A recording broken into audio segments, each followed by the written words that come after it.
Père et du Fils et du Saint-Esprit, ainsi soit-il. Shalom bien-aimés frères et sœurs dans le Seigneur. Nous sommes aujourd'hui le lundi 28 décembre 2020 et nous méditons l'évangile de Jésus-Christ selon Saint Matthieu, chapitre 2, versets 13 à 18. Cet extrait d'évangile est le seul qui relate cet événement du massacre des innocents, c'est-à-dire des enfants de moins de 2 ans. Massacre ordonné par Hérode. Et cet extrait relate également la fuite de la Sainte Famille en Égypte. Saint Augustin dépeint cette scène et raconte, écrit, c'était un combat entre la mère et le bourreau. L'un saisissait violemment sa proie, c'est-à-dire le bourreau saisissait violemment sa proie, l'autre, c'est-à-dire la mère, retenait avec effort son enfant. La mère disait au bourreau, moi, te livrer mon enfant, mes entrailles lui ont donné la vie et tu veux le briser contre la terre. Bien-aimés frères et sœurs, c'est ce que la Vierge Marie a vécu. L'évangile de ce jour, le dernier verset nous dit, un cri s'élève dans Rama, pleurs et longues plaintes. C'est Rachel qui pleure ses enfants et ne veut pas être consolée car ils ne sont plus.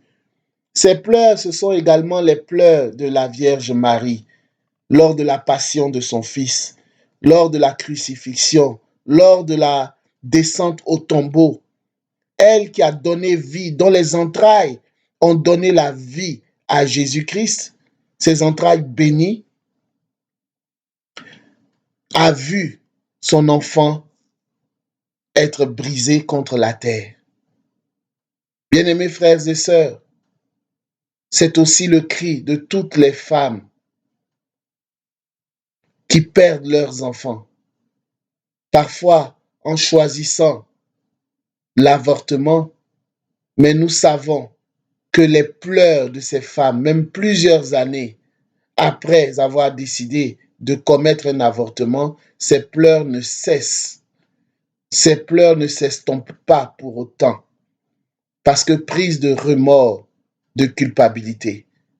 C'est l'occasion pour nous de prier pour tous les enfants innocents, pour toutes les personnes innocentes qui sont tuées, mais prier en unissant nos pleurs à ceux de la Vierge Marie, à ceux des femmes dans Rama, à ceux de toutes les femmes qui pleurent, qui perdent leurs enfants, et prier pour que l'avortement, pour que les injustices qui font des innocents sans cesse s'arrêtent.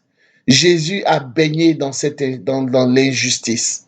Jésus a été victime de cette injustice.